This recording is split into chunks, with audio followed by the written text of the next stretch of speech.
बहुत निर्मल है, अच्छे विचार हैं उसके, सबके लिए अच्छी भावना रखता है, लेकिन अपने क्रोध पे काबू नहीं रख पाता और वो सम्यक दर्शन पाने की इच्छा रखता है, तो क्या वो पा सकता है या उसके लिए उसको क्या करना चाहिए? भावों से अच्छा है और सोच अच्छी नहीं रखता, तो सोच और भाव में अंतर क्या है? अगर भाव अच्छे हैं तो सोच अच्छी होनी चाहिए। ये तो हो सकता है भाव अच्छा हो बर्ताव बुरा हो, लेकिन भाव अच्छा और सोच, भाव अच्छे और सोच बुरी कतई संभव नहीं। नहीं, क्रोध पे काबू नहीं, क्रोध पे काबू नहीं रख पाता वो। क्रोध ये बोलो ना, हाँ, तो ऐसा बोलो भाव अच्छा बर्ताव अच्छा नहीं है, क्रोध पर काबू नहीं रख पाता। देखो, क्रोध का आवेग आना और क्रोध के आवेग में बह जाना, इन दोनों में अंतर है। क्रोध तो सम्यक दृष्टि को आता है, मुनियों तक को क्रोध आ जाता है, लेकिन क्रोध क्षणिक होना चाहिए। आए उसके बाद उसका एहसास हो और मन को साफ कर ले, पानी की तरह निर्मल रखे अपने मन को। तो मंद कषाय वाला जो क्रोध है, मंद क्रोध, उस भूमिका में तो सम्यक दर्शन की उत्पत्ति हो सकती है, लेकिन कषाय की तीव्रता होने में सम्यक दर्शन नहीं होता।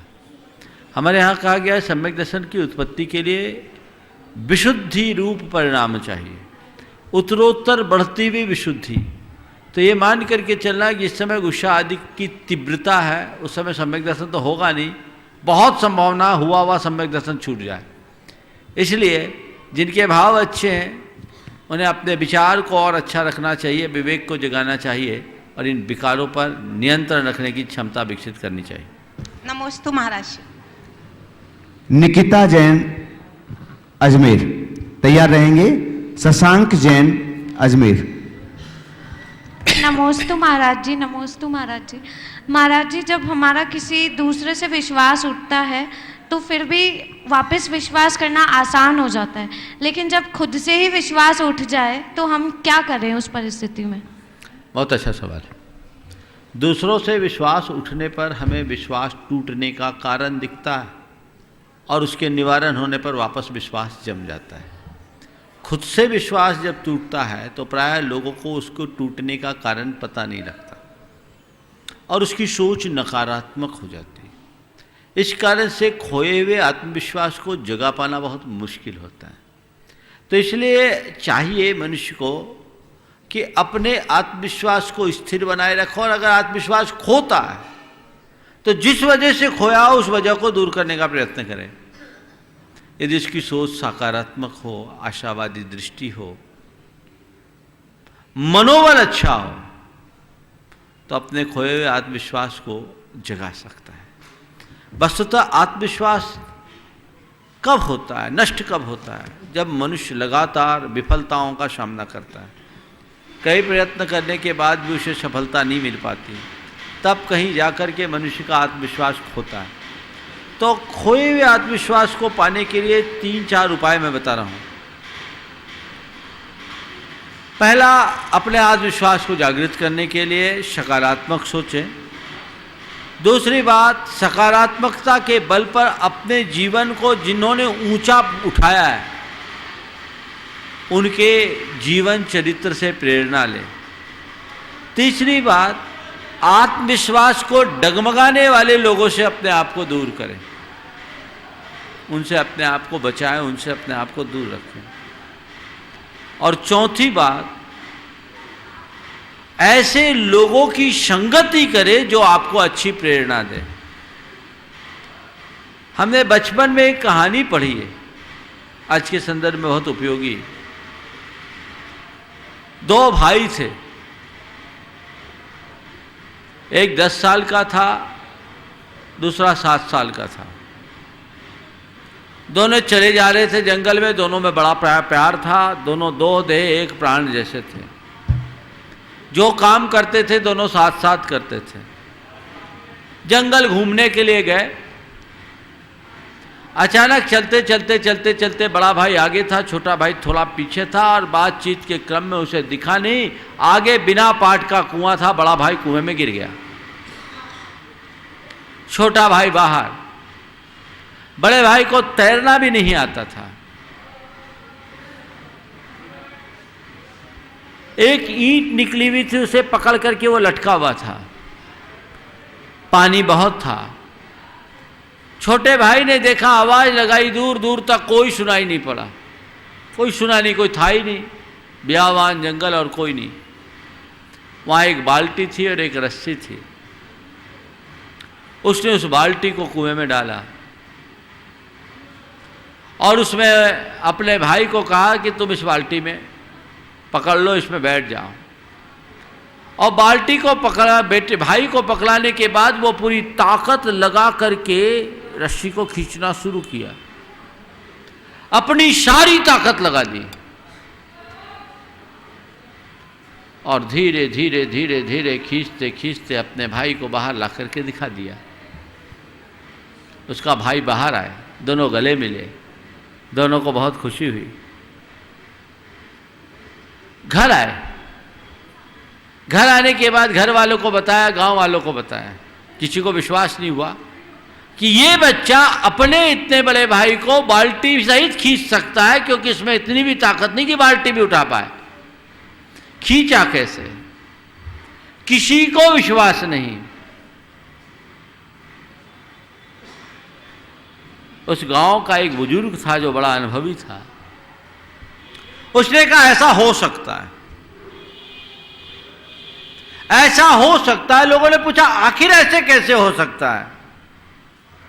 जिस समय ये बाल्टी उठाया उस समय बाल्टी उठाने की इसके पास ताकत नहीं, उसको कैसे खींचेगा, कैसे हो सकता है? उस बुजुर्ग ने जो बात कही वो बहुत ध्यान देने योग्य है। उस बुजुर्ग ने कहा कि ऐसा हो सकता है। बोले क्यों? ऐसा इसलिए हो सकता है कि उस समय ये बाल्टी को खींच नहीं सकता, ऐसा कहने वाला कोई नहीं था, इसलिए हो सकता है। ये नहीं उठा सकता, ये बाल्टी उठाएगा क्या, ऐसा कहने वाला कोई नहीं था। समझ गए? तो अधिकतर व्यक्ति के आत्मविश्वास को डगमगाने में हमारे आसपास का वातावरण भी कारण बनता है। तो जब भी हमारा आत्मविश्वास कमजोर हो, ऐसे लोगों को अपने पास न रखें, हमेशा ऐसे लोगों का साथ रखें जो हमें इनकरेज करें। नमोस्तु महाराज। शशांक जैन अजमेर तैयार रहेंगे। नमन सेठी। नमोस्तु महाराज। नमोस्तु महाराज जी। महाराज जी, मेरा प्रश्न है कि वनस्पति काय जो जीव होते हैं, पेड़ पौधे, वो वैसे तो एक इंद्रिय जीव है, यानी कि स्पर्शन उस इंद्रिय ही है उनमें, पर फिर भी अपन को उनको पानी पिलाना पड़ता है। तो इसका ये मतलब कि उनकी रसना इंद्रिय भी उनकी एक्टिव है, तभी उनको पानी पिलाना पड़ रहा है, उनको खाद देनी पड़ रही है। तो पानी नहीं पी रहे हैं, मुंह से नहीं पी रहे, अपने स्पर्श से ही उसको ग्रहण कर रहे हैं। मुंह से पीना अलग है, हम पानी पिलाते नहीं है, पानी देते हैं। तो वो जो कुछ भी है पानी देने से वो अपने स्पर्श इंद्रिय से ही उस पानी को ऑब्जर्व करते हैं, इसलिए इसमें कोई दोष नहीं। नमन शेठी आगे तैयार रहेंगे। अंकिता शेठी। नमोस्तु महाराज जी। मेरा प्रश्न ये है कि रामायण ने बताया कि रावण को राम ने मारा, पर मेरी बुक में लिखा हुआ है रावण को लक्ष्मण ने मारा, ऐसा क्यों? जैन धर्म के अनुसार रावण की हत्या, रावण का वध लक्ष्मण ने ही किया, रामचंद्र जी ने नहीं। लक्ष्मण नारायण थे, रावण प्रति नारायण था। प्रति नारायण का संहार नारायण ही करते हैं, और वो उन्होंने तीर से नहीं अपने सुदर्शन चक्र से कहा। तो जैन धर्म के अनुसार लक्ष्मण के द्वारा ही रावण का अंत हुआ। अब इस विवाद में हमें नहीं पड़ना चाहिए, रावण का अंत राम से हो या लक्ष्मण से, रावण का अंत हो गया, यही समझना चाहिए, इसी में अपने आप को आगे बढ़ना चाहिए। नमोस्तु महाराज जी। अंकिता शेट्टी आगे तैयार रहेंगे। अभिचल जमोरिया। नमोस्तु महाराज जी। महाराज जी, हमने पढ़ा है तीर्थंकर की हर क्रिया परम पुण्य से परम भाग्य से होती है। तो तीर्थंकर के कोई भाई बहन भी नहीं होते हैं, वो इकलौते होते हैं। तो क्या ये भी कोई उनके परम पुण्य का योग है? हम लोग व्यवहार में भी देखते हैं, जो इकलौते होते हैं उनको देखते ही हमारा एक वाव वाला रिएक्शन होता है, वाव तुम्हें सारा प्यार मिलता है, तुम्हें ही सारा प्यार मिलता है, तुम तो बड़े खुश नसीब हो। तो लोगों की ये सोच कहाँ तक सही है कि भाई बहन ना होना मतलब अच्छी बात है? देखो ऐसा है, तीर्थंकरों के लिए सही है, आम लोगों के लिए सही नहीं है। तीर्थंकर इकलौते होते हैं। क्यों? क्योंकि उनका इतना पुण्य होता है, इतना पुण्य होता है, इतना पुण्य होता है कि उनके समान कोई होते नहीं। अब जिस घर में तीर्थंकर होंगे उस घर में यदि कोई दूसरी संतान उसी माँ के हो जाए तो उसकी दशा सूरज के आगे चुईया बल्ब जैसी होगी, तो वो डिप्रेशन में चला जाएगा। सारा स्नेह, सारा प्यार, सारा ममत्व तीर्थंकर के प्रति जा रहा है, उसको कोई पूछेगा ही नहीं। तो तीर्थंकर के कुल में किसी को डिप्रेशन नहीं होता, इसलिए तीर्थंकर इकलौते पैदा होते हैं।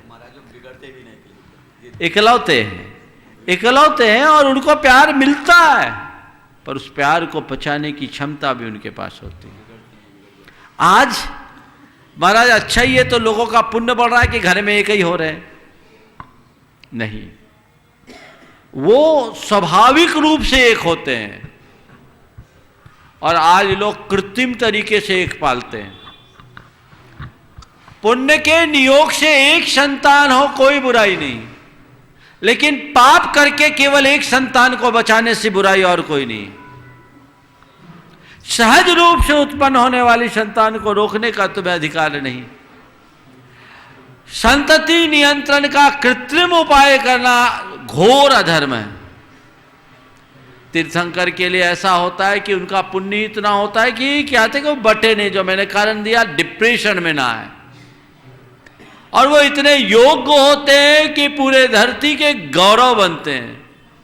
आज लोग दूसरे पापपूर्ण क्रियाएं करके एकमात्र संतान को रखते हैं और सही तरीके से न संतान का लालन पालन होता है, लाड इतना दे देते संतान बिगड़ जाती है, तो एक ही गड़बड़ हो जाती है। इसलिए एक संतान रखने का कंसेप्ट बहुत अच्छा नहीं है। हाँ, लेकिन किसी को एक ही संतान हो तो घबराने की बात नहीं। एकस्तमा एकश्चंद्रा तमोहंति की उक्ति को चरितार्थ करनी चाहिए। तो एक हो जाए तो अच्छी बात, लेकिन एक ही रखना है ये अच्छी बात नहीं। नमोस्तु महाराज। अभी चल जमोरिया, तैयार रहे आगे श्रीमती सीमा गदिया। नमोस्तु महाराज जी, मेरा प्रश्न ये है कि पदमपुरा तीरारा जी महावीर जी यहाँ पे अतिशय हुए, इसलिए ना अतिशय क्षेत्र कहते हैं, तो अतिशय किसे कहते हैं? देखो, अतिशय का मतलब होता है श्रेष्ठता, उत्कृष्टता, उत्तमता, लोकोत्तरता, असाधारण, एक्स्ट्रा ऑर्डिनरी, समझ गए? तो जहाँ जाने के बाद हमारे भावों में विशेष प्रकार के परिवर्तन आए, उस क्षेत्र का नाम अतिशय क्षेत्र मानना चाहिए। लेकिन कालांतर में इस अतिशय शब्द का अर्थ चमत्कार से जुड़ गया। कोई घटना घटी और चमत्कार से लोगों ने जोड़ा, उसे अतिशय क्षेत्र निरूपित कर दिया।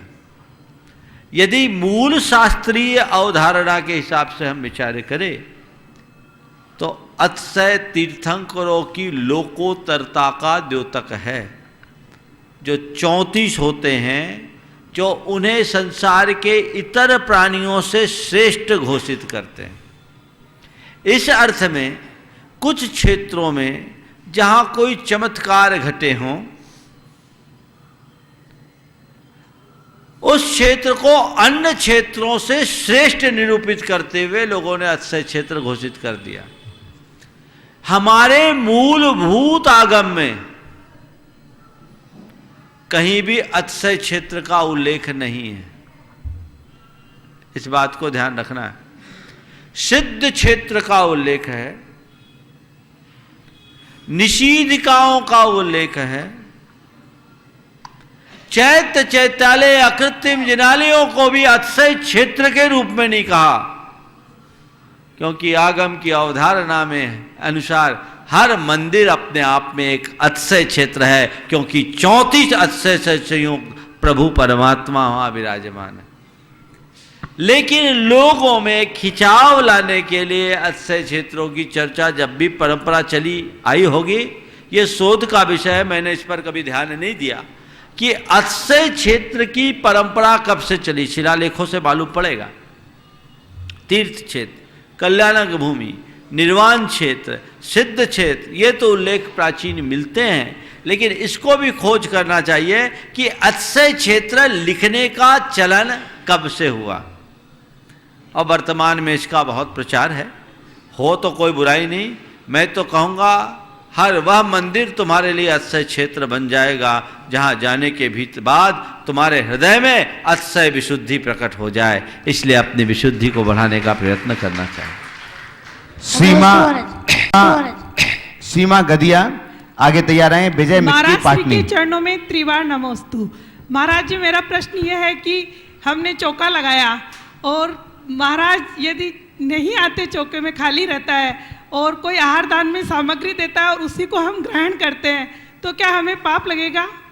अगर उसने कहा है महाराज को देना और महाराज नहीं आए और तुमने खाया तो पाप है, और उसने कहा है चौके में लेना तो चौका तुम्हारा है, तुम ले, तुम्हें कोई पाप नहीं है। एक बात मैं आप सबसे कहूँगा, कई लोग होते हैं जो दूर दराज रहते हैं, भावना होती है हमारा कुछ द्रव्य लग जाए। इस भाव और विचार से यदि वो कुछ देते हैं तो इसमें दोष नहीं है, लो लिमिट में, क्योंकि तुम उनका जितना लोगे उतना तुम्हारा कम लगेगा, तो तुम्हारा तो नुकसान है, लेकिन थोड़ा बांट बांट के खाने में कोई हानि नहीं है। पर कभी भी कोई कहे कि महाराज को देना, कभी मत लेना। क्यों? महाराज का क्या ठिकाना? चौका तो हम अपने लिए लगाए, महाराज के लिए थोड़ी लगाए। इस चौके में हमारे घर में जितने लोग आएंगे उन सबका भोजन होगा। महाराज आए ये पक्का नहीं, हम खाएंगे ये पक्का। तो चौके के लिए दे तो लेने में कोई संकोच मत करना, और महाराज के लिए दे तो दोनों हाथ जोड़ लेना, लेना ही नहीं। समझ गए? तो सब चौके के लिए देते हैं, उसी भाव से लेना चाहिए। नमस्ते महाराज। विजय मिक्की पाटनी तैयार रहें। श्रीमती साधना जमोरिया। नमस्ते गुरुदेव। गुरुदेव, धर्म क्षेत्र में पद, गुण और आचरण तीनों में से क्या महत्वपूर्ण है? एक काल्पनिक उदाहरण के माध्यम से मैं समझना चाहूँगा गुरुदेव। एक संत जिनके पास पद भी है, गुण भी है, लेकिन आचरण में झूठ चोरी परिग्रह। एक ब्रह्मचारी पंडित जो पद अपेक्षाकृत छोटा, गुण अपेक्षाकृत कम, आचरण में क्रोध, माया, लोभ, राग, द्वेष से धर्म करना। एक श्रावक ना पद ना गुण और आचरण भी उस योग्य नहीं, लेकिन धर्म क्षेत्र जब भी करे तो वो निष्फल भाव से करे। श्रेष्ठ कौन है गुरुदेव? मार्गदर्शन कीजिए। बहुत अच्छी बात आपने पूछी। देखिए, धर्म क्षेत्र में पद का भी महत्व है, गुण का भी महत्व है, आचरण का भी महत्व है। तुमने पूछा श्रेष्ठ कौन है? जो तीनों में श्रेष्ठ है वही सच्चे अर्थ में श्रेष्ठ है। पद की उपलब्धि बहुत दुर्लभता से होती है, और जिसको पद मिलता है, पद तब ग्रहण करना चाहिए जब पदानुरूप गुण हो, तब पद लेना चाहिए, और जिस पद को लिया है उसके अनुकूल हमें आचरण करना चाहिए, तब उस पद की सार्थकता है। मैं मुनि हूँ, मुनि पद को मैंने धारण किया, तो मेरे भीतर ये गुण मेरे गुरु को दिखे तब उनने मुझे मुनि दीक्षा दी। चाहे जिसे मुनि नहीं बनाया जाता है, ऐरे गहरे का काम नहीं है, अगर बनाएगा तो मुनि पद की हंसी करेगा। तो एक मुनि पद को धारण करने वाले के लिए पहले ये देखना चाहिए कि ये मुनि पद के लायक है या नहीं। तो उसमें गुण, वो संभावना है। जिस समय मुनि दीक्षा होती उस समय मुनि जैसा आचरण नहीं होता, लेकिन उसकी संभावनाओं को तलाश करके मुनिवत दिया जाता है। गुण है कि नहीं, योग्यता है कि नहीं, इसमें संभावना है कि नहीं, तो पद दिया जाता है उसके गुणों को देखकर। तो जिसके पास पद हो, गुण स्वाभाविक रूप से होना ही चाहिए, गुणहीन को पद कभी नहीं देना चाहिए। अब पद है, गुण है, लेकिन प्रमादी है, आचरण नहीं कर रहा है, तो ये पद के साथ अन्याय है, पद का दुरुपयोग है। उसे चाहिए कि वो अपने पद की गरिमा को बना के रखे। यदि वो खोता है तो घोर आत्मवंचना करता है, उसमें उसका नुकसान है। लेकिन ये मेरे आचरण का पता मुझे, तुम्हें क्या है? तुम तो मुझे बाहर से देखते हो, भीतर से क्या हूं मैं जानता हूं। मुझे चाहिए कि मैं पद, गुण और आचरण तीनों में 100% खरा उतरूं। पर तुम्हें क्या दिखेगा? मेरे गुण दिखेंगे? नहीं दिखेंगे। मेरा आचरण जो मेरे तुम्हारे सामने वही दिखेगा। तुम्हें क्या दिखेगा? मेरा पद।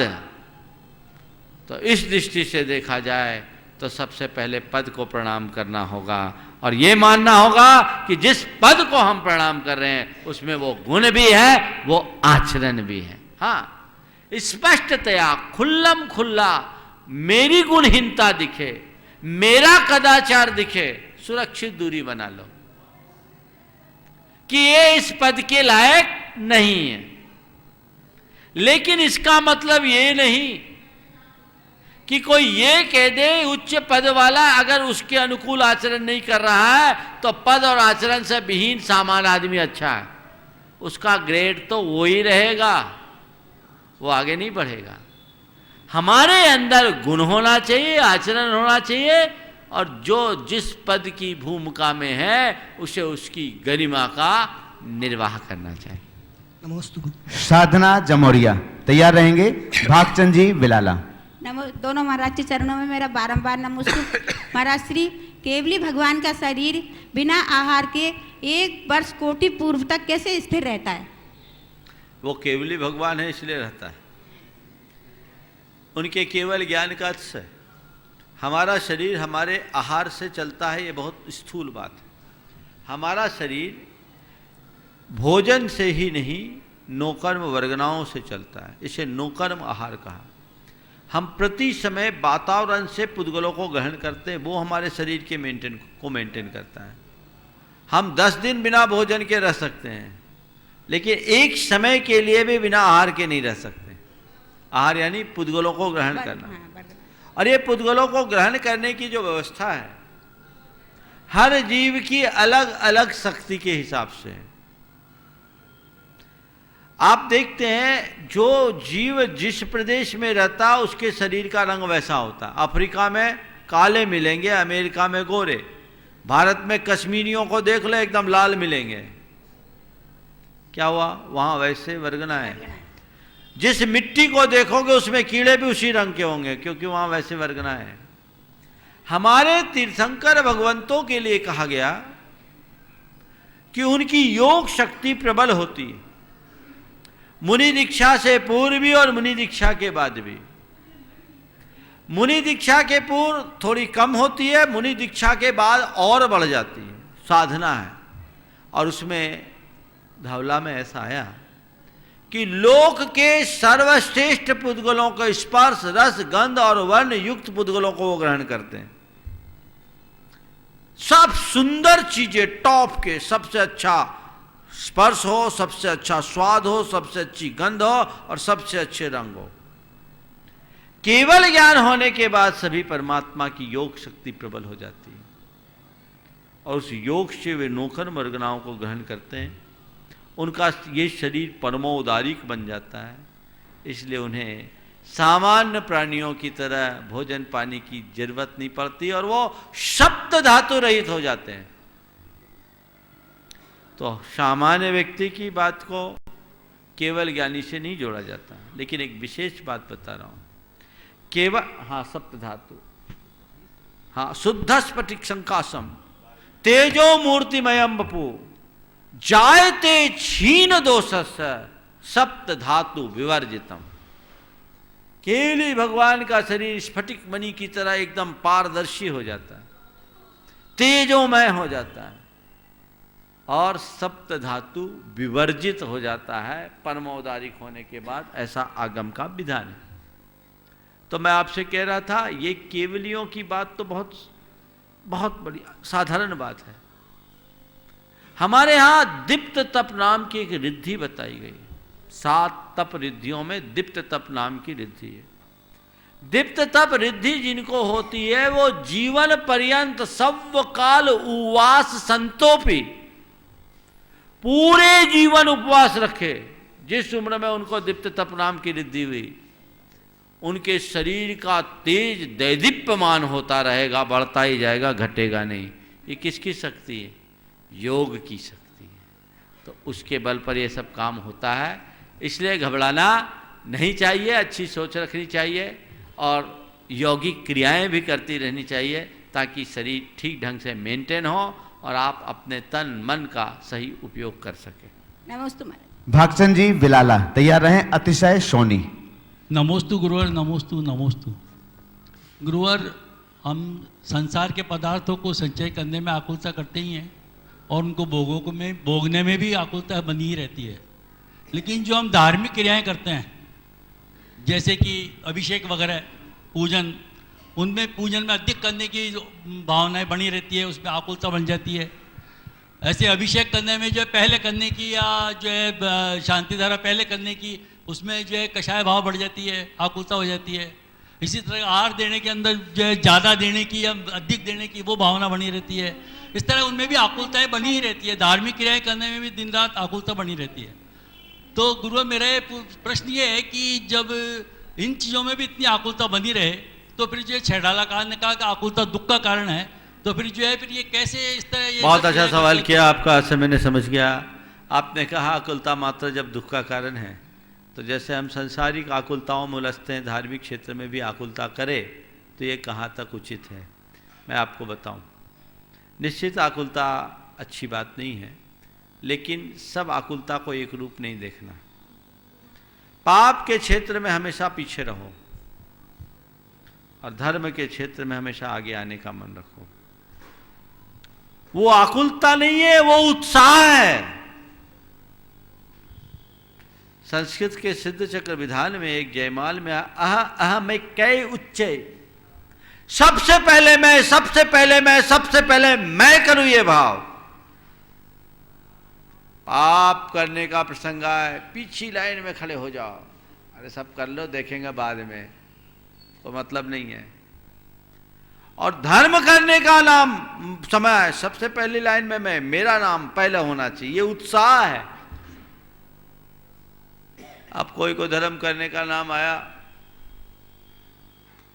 कर लेंगे, 10 आदमी ठेल ठेल के आगे बढ़ रहा है, तो उसके पास ठिला हुआ पुण्य आएगा, समझ गया, जो बचा खुचा।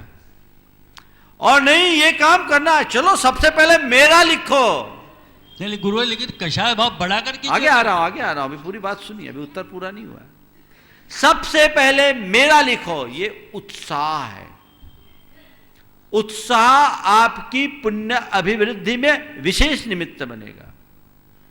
तत्वार्थ सूत्र में एक सूत्र आता है, तीव्र मंद ज्ञाता ज्ञात भावाधिकरण वीर विशेषे व्यस्त तद विशेष। तीव्रता,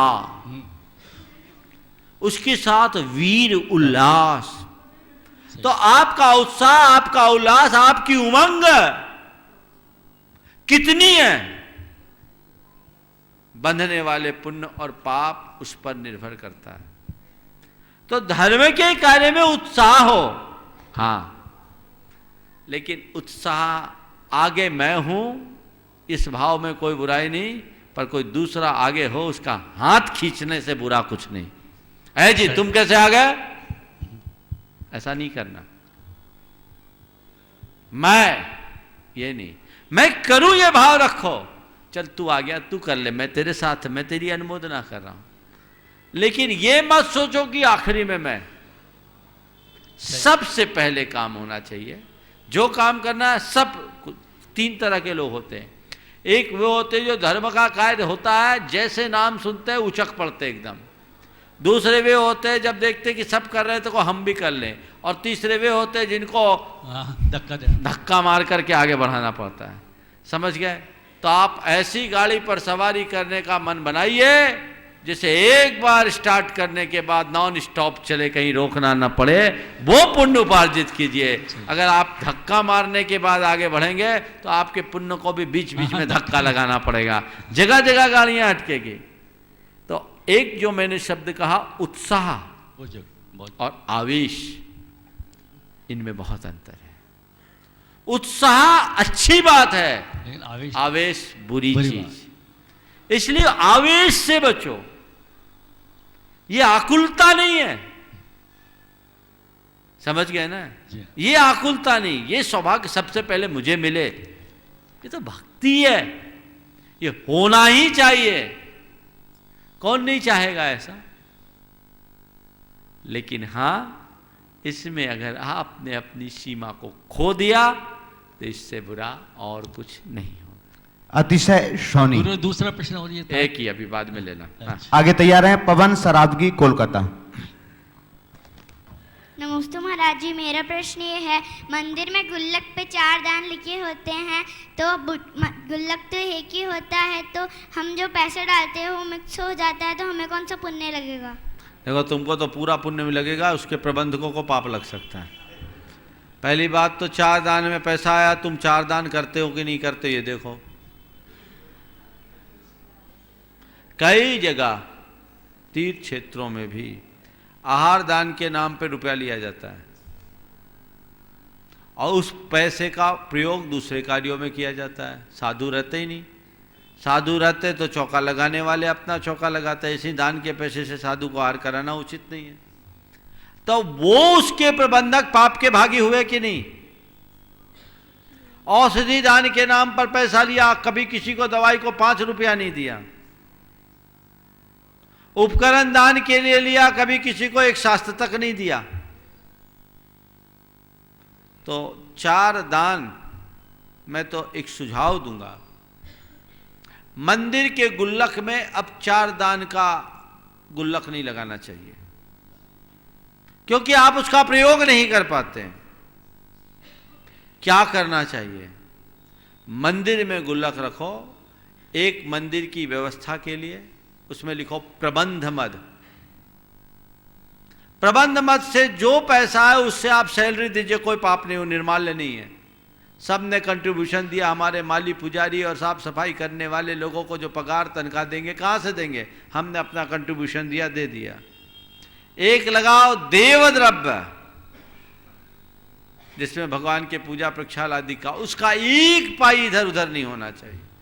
और एक लगाओ प्रभावना मद, उसका चाहे जो उपयोग कर लो, धर्म प्रभावना का जो भी कार्य हो उसके लिए कर लो, तो आप पाप से बचेंगे। इस प्रकार ये 3 प्रकार के गुल्लकों का अगर मंदिरों में चलन हो जाए तो बहुत अच्छा है। और मैं आप सबसे कहूँगा कि मंदिर में सबसे ज़्यादा पैसा प्रबंध मद में डालो, 2nd नंबर पर प्रभावना मद में, और 3rd नंबर में देव द्रव्य में जो जरूरी है वो दो। बल्कि देव द्रव्य में द्रव्य देने की जगह, पैसा देने की जगह सामग्री दे दो, और उत्तम उत्तम होगा। और वार्षिक लाग आदि देते ही उनसे व्यवस्था हो जाए। प्रभावना मद और प्रबंध मद के पैसे को देव द्रव्य में लगा देने में दोष नहीं है, पर देव द्रव्य का पैसा इन कार्यों में लगाने में महादोष है, निर्माल्य का दोष लगता है। इसलिए मैं सबसे कहना चाहूँगा, जो भी इस कार्यक्रम को देखते हैं और सुनते हैं, इन मुद्दों पर विचार करें और एक परिवर्तन लाएं, ताकि मंदिरों के प्रबंध करते करते आप पाप के भागी न बने।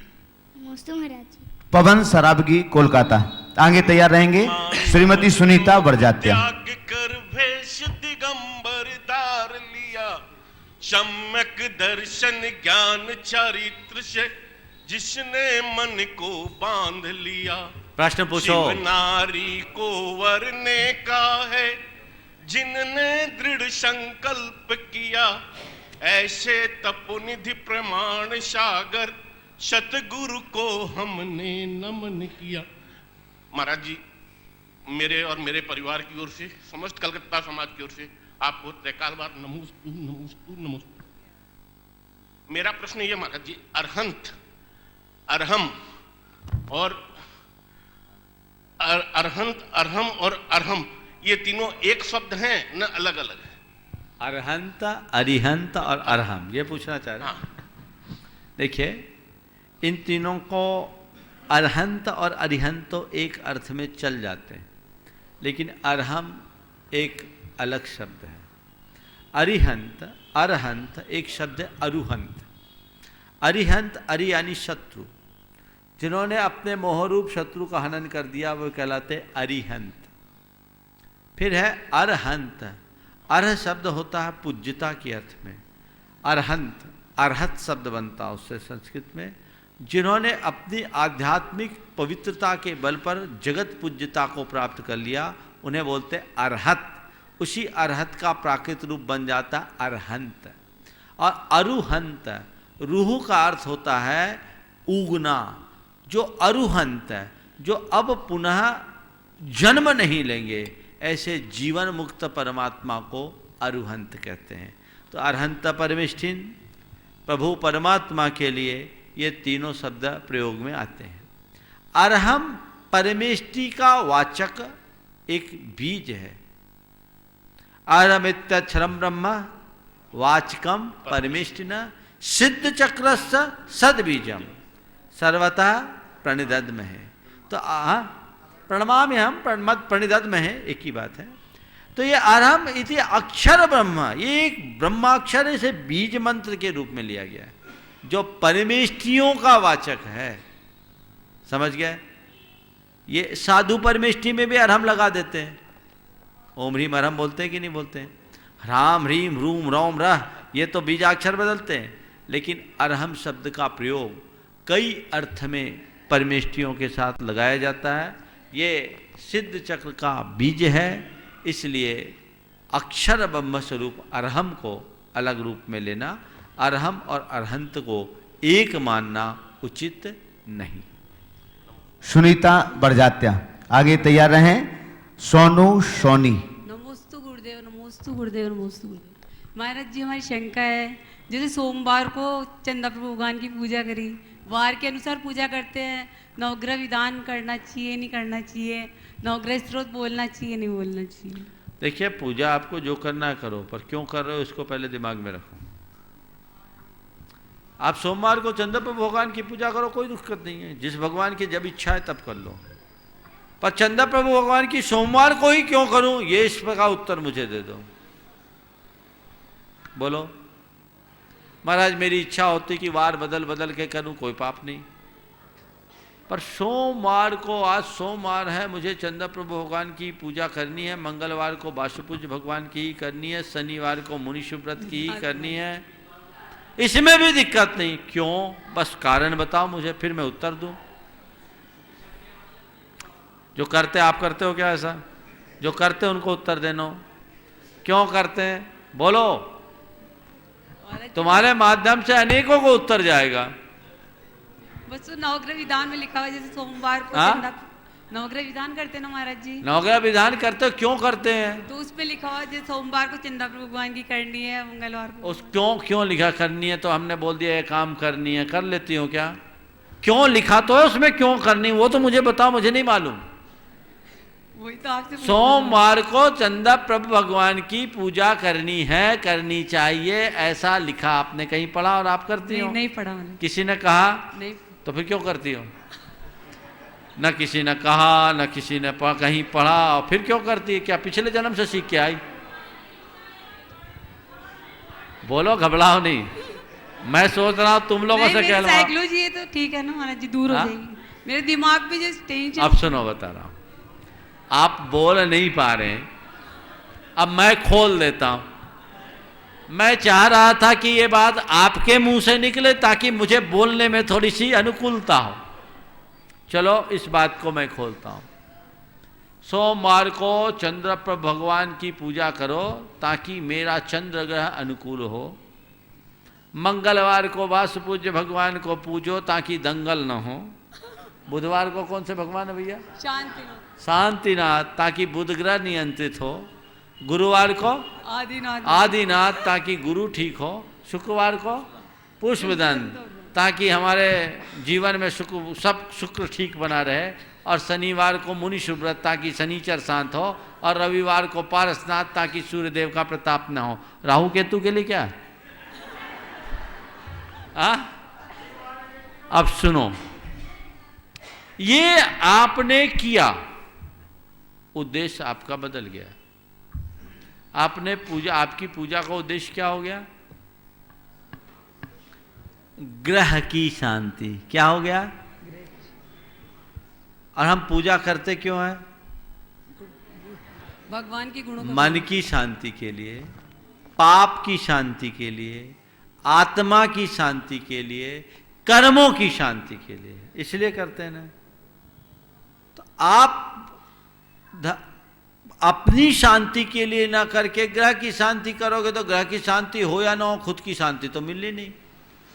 तो भगवान की पूजा भी यदि गलत उद्देश्य से करोगे तो तुम्हें उसका सही परिणाम कहां से मिलेगा? ये एक प्रकार की अज्ञानता है। पर दुर्भाग्य है, हमारे ही लोग इन बातों को प्रवर्तित करने लगे, ये कहकर कि कोई औरों के पास थोड़ी जाते, अपने ही भगवान को तो पूज रहे हैं। ये गलत बात। इसको समझिए। हम ये ग्रह नक्षत्र हमारा ना कुछ बिगाड़ करते ना सुधार करते। 2 मिनट में इस विषय को खोल दूं, बहुत दिन बाद ये सवाल आया है, लोग भ्रमित रहते हैं। ये ग्रह और नक्षत्र ना हमारा बिगाड़ करते ना सुधार करते हैं। महाराज आप ऐसा बोल रहे तो क्या ज्योतिष गलत? ज्योतिष गलत नहीं है, ज्योतिष सही है, उसकी समझ गलत है। ग्रह नक्षत्र अपना काम करते हैं, हमारा बिगाड़ सुधार हमारे अपने कर्मों से होता है। महाराज ये ग्रह नक्षत्र का क्या रोल? सीधा सीधा है, यत पिंडे तद ब्रह्मांडे। जो तत्व हमारे शरीर में वही तत्व ब्रह्मांड में। सारी सृष्टि का एक अंश हमारे शरीर के भीतर, हर प्राणी के शरीर के भीतर है। और इस ब्रह्मांड की शक्तियां सौर मंडल से प्रभावित होती है। सौर मंडल में जितने सूरज चांद आदि ग्रह नक्षत्र हैं वे मूवमेंट में रहते हैं पूरे मनुष्य लोक में। उनके 4 क्षेत्र फिक्स हैं, वो अपनी गति से चलते हैं और जैसे जैसे उनका मूवमेंट चेंज होता है वातावरण के जो रसायन हैं वो परिवर्तित होते रहते हैं। और उन रसायनों से हमारे शरीर के रसायनों का जब सामंजस्य बिगड़ जाता है, समीकरण बिगड़ जाता है, तो आत्मा और कर्म का बंध भी एक रासायनिक बंधन है, तो कर्मों की केमिस्ट्री चेंज हो जाती है। और कर्मों का रसायन परिवर्तित होने से हमारी भाव दशा बदल जाती है, हमारे जीवन में शुभाशुभ उत्पन्न होने लगते हैं। तो हमारे ज्ञानियों ने एक विज्ञान विकसित किया जिसे ज्योतिष विद्या के रूप में कहा गया कि भैया देखो ये जो इनका 4 क्षेत्र फिक्स है, आज से 1 लाख वर्ष बाद क्या पंचांग आज बनाया जा सकता है। ये मूवमेंट करते हैं तो इसमें ये देखो कि इस मूवमेंट में कौन सा ग्रह किस दशा में रहेगा, कौन सा नक्षत्र किस स्थिति में रहेगा, उस समय की स्थिति का प्रभाव क्या होगा। तो उस समय जन्म लेने वाले बच्चे का जातक जिसे कहते हैं उनका और उनका अध्ययन किया गया कि इधर के ब्रह्मांड में क्या अंतर होगा और इससे प्रभावित होने वाले जो व्यक्ति होंगे उनके साथ क्या समीकरण होगा। तो ये केमिकल कंपाउंड है एक प्रकार का, वो कब कैसा चेंज होगा उसके हिसाब से गणित विकसित हो गया। तो अब बोल दिए एक सांकेतिक गणित, ये सूर्य चंद्र राहु केतु शनि क्या पता, मुझे तो 9 के नाम भी ढंग से याद नहीं है। तो इनके कारण ऐसा हो रहा है, ये हो रहा है, ये बकरी है और ये सक्री है, पता नहीं क्या क्या बोलते हैं। तो ये लोगों ने क्या किया कि ये है तो इनको पूजना शुरू कर दिया और लोगों ने धंधा बना लिया। यही कारण था जब ग्रह नक्षत्रों की ज्यादा पूजा होने लगी। पहली बात तो ये मानना जैन धर्म के अनुसार 9 ग्रह की व्यवस्था ही नहीं है। जैन धर्म में 88 ग्रह है और सूर्य और चंद्रमा तो ग्रह है ही नहीं, वो ज्योतिष देवों के इंद्र और प्रतिंद्र और इंद्र है। तो लोगों ने ये बना लिया और पूजा अर्चा करने। मैंने कहा पुराने समय में जब ग्रह नक्षत्रों की पूजा का बोलबाला बढ़ने लगा तो हमारे आचार्यों ने एक काम किया, तीर्थंकर भगवंतों के पाद पीठ में ये सूर्य आदि 9 ग्रहों को, जो लोक प्रसिद्ध 9 ग्रह थे, वंदना मुद्रा में अंकित कर दिया। आप देवगौड़ सिरोन जी वगैरह के मंदिरों में जाके देखेंगे तो वो मिलेंगे। जो इस बात का द्योतक था कि वे भी इन्हीं को पूछते, इसलिए परेशान नहीं हो, यहीं आओ। लेकिन पिछले भगवान महावीर के निर्वाण से लेकर 2500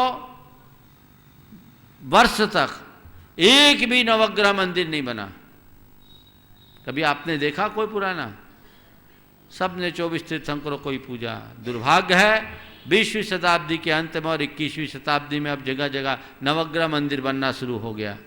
इसका बहुत भयानक दुष्परिणाम आएगा। आने वाली पीढ़ियां इन 9 तीर्थंकरों को ही पूजेगी, बाकी को भूल जाएगी और इन्हें भगवान मानने की जगह ग्रह नक्षत्र मानने लगेगी और पूरे जैन धर्म का सत्यानाश कर देगी। इसलिए ऐसा काम कभी नहीं करना चाहिए और इसे प्रोत्साहित नहीं करना चाहिए। अब पहले शेष जो लोग रह गए हैं उनके लिए हम कल देखेंगे। अभी अगर आया समय रहा तो अभी बुलाएंगे। हम पूज्य मुनि श्री उत्तम सागर जी महाराज जी के चरणारविंद में नमोस्तु करते हुए निवेदन कर रहे हैं। 6 मिनट पूछो ना। हाँ ठीक, 6 मिनट है ना? अरे पूछो तो।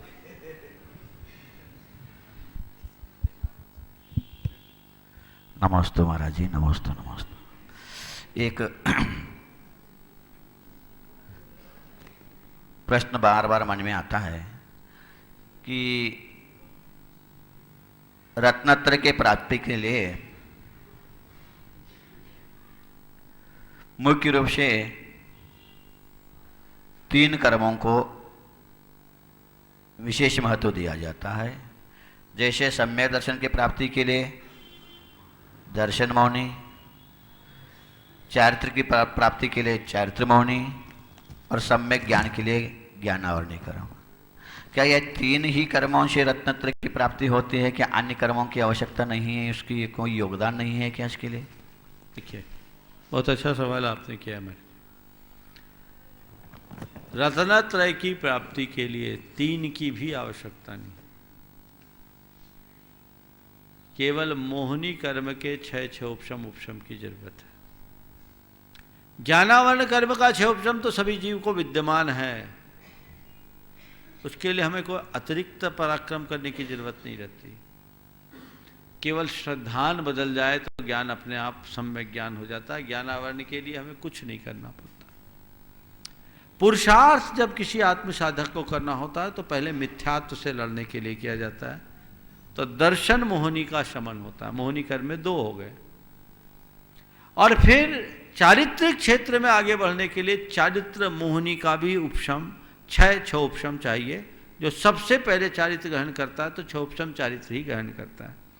सम्यक दर्शन तो उपशम सम्यक प्राप्त हो जाता है पहले, लेकिन चारित्र जब भी होगा तो 6 उपशम होगा। तो हमें इन दोनों दिशाओं में जब प्रयत्न करते हैं, पुरुषार्थ करते हैं, तब ये काम होता है।